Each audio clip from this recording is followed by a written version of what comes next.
Non-invasive respiratory support. We're going to define some of the terminology associated with non-invasive support. Non-invasive respiratory support is used with spontaneously breathing patients and is supplied through an interface, either a mask or nasal prongs. The support can be continuous, or it can be when sleeping at night and or with naps during the day.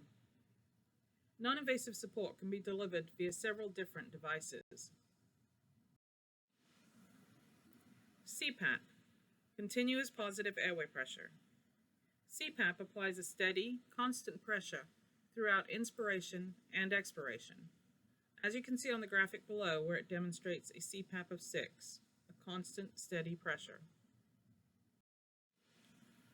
BiPAP, bilevel positive airway pressure. There are two pressure levels that are set: an inspiratory positive airway pressure, the IPAP, and an expiratory positive airway pressure, the EPAP. As you can see on the graphic below, the EPAP, the baseline pressure, is set here at 6, and the IPAP, the inspiratory pressure, is set at 15. When the patient initiates a breath, the pressure will rise to the set of 15, IPAP level, and then with exhalation it will decrease to the EPAP level.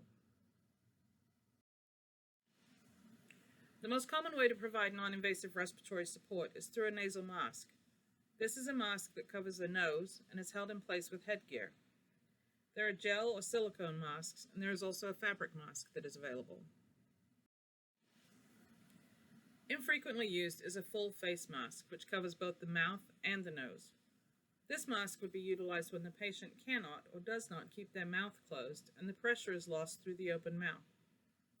For the use of a full face mask, the patient must be coherent and unrestrained. So what does an order for NIV support look like? When ordering CPAP, there will be an order for a pressure, which will be your baseline pressure.